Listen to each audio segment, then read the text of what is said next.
All right, let's get right into it. The world of Wotan, the Overman, kicks off with a cataclysm. But it's not what you think. There's no fire, no flood. It's a cataclysm of silence.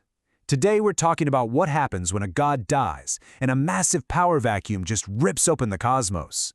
So, who or what rises up to fill that void? And there it is. This is the big one. This isn't just a line from the lore, it's the single event that shatters the old reality. See, before the Overman, before any of the real action begins, there was just this awful, terrible silence left by an absent creator. And absolutely everything that comes after is a reaction to this one universe-breaking fact. And that's the real question, isn't it? When the ultimate authority just vanishes and all the old rules are suddenly up for grabs, what happens next? Does everything just fall apart into chaos? Or does something new, something powerful, step out of the shadows to answer that silence? Well, to understand the answer, we have to first understand the ghost haunting the whole story. You see, in this universe, Yahweh isn't really an active player. He is the void. He's the source of the whole crisis. He's the lingering idea of a world that's gone, a moral system whose architect has, well, he's left the building permanently. Yahweh's entire legacy is wrapped up in this idea of slave morality. Think of it as a system built for the masses, for the herd.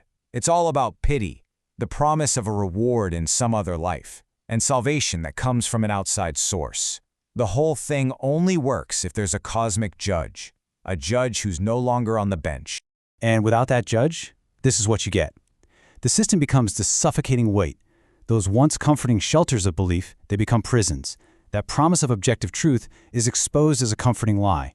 And all that's left is a gray, meaningless wasteland where people just wait for a savior who is never, ever coming. But something did answer that silence. And it didn't come from some far-off heaven. It came from right inside the wreckage of the old world.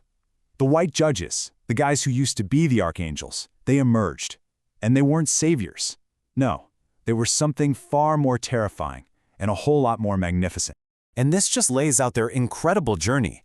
I mean, they didn't start out as masters of the universe. They were servants of that dead god. But they had to survive their own divine frenzy, this insane metaphysical crisis. And they came out the other side completely remade. They're not servants anymore. Now, they're fellow creators. This right here is the heart of their new identity. They basically threw out the old divine rulebook and rebuilt themselves on two new ideas. First, atavistic greatness, which is like tapping into some primal, ancient, instinctual power. And second, the meaning of the earth. In other words, forget heaven. Purpose isn't found out there, it's found right here in the raw, immediate struggle of existence. So, with this transformation, the stage is set for a whole new kind of cosmic war. We're not talking about armies and ships. This is a battle of pure philosophy, fought in a place where ideas hit harder than matter. It's the court of wills, and it's going to decide the future of, well, everything. Okay, so here are the two sides of the coin. You've got the deniers, who think all of existence is just one big mistake. Their goal? Sweet oblivion. Just turn out the lights. But then you have the architects, our white judges, and they choose the harder path. They choose the agonizing joy of constant creation, of always becoming something more, and forging meaning out of struggle, no matter how much it hurts. And boom, there's their mission statement. This is the core of everything they believe. To them, the universe isn't some flawed painting you just erase. No, it's raw material. It's a geometry of pure potential, just waiting for a will strong enough to come along and give it shape and purpose and form. They're here to build, not to destroy. So, who are these architects, really? I mean, this philosophy isn't a monolith. It shows up a little differently in each of the four sovereign beings who make up this new tribunal. Let's take a look at how each of them actually lives out this will to forge. First up, Michael. He's not just some warrior for God anymore. He is the enforcer of this new reality. He's the living, breathing, physical proof that the old world is dead and gone. He's the sword of affirmation, and he's here to cut through all the old lies.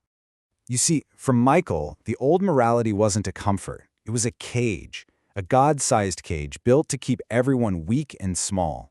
He's the walking storm that just shatters those bars, proving that the basic drive of all existence, the will to power, that urge to grow and overcome, can't be and shouldn't be contained.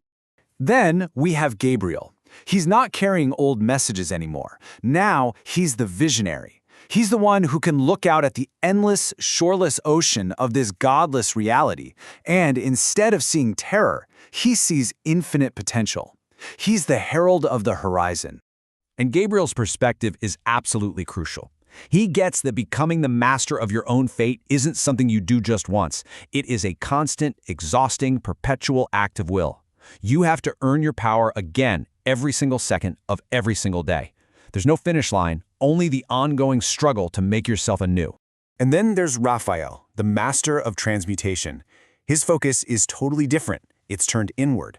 If the old god wanted a humble, meek spirit, Raphael demands a perfected, resilient body and will, forged into a weapon that can handle the pressure of this new world. Raphael's whole deal is this radical rejection of pity. He doesn't see it as a virtue. To him, it's a gravitational force of negation, a poison that just weakens everything and pulls it down into mediocrity. His ideal is to turn the self, body and will, into something so strong and resonant that it becomes a masterpiece of sound, ringing with perfect clarity. And finally, Uriel. His role is a bit more philosophical. He's the one who understands that real strength isn't about being pure. It's about recognizing the twin necessities, the idea that you can't have the high without the low. Greatness needs a great struggle to push against, to define itself. So look, none of this is ancient history. This conflict, their transformation, their whole purpose, it's called the ongoing proof for a reason. It's happening right now. Their philosophy isn't just some theory in a book, it's a constant, active demonstration. And this is really their final form. They didn't just trade one boss for another. They've moved past the entire idea of being a servant.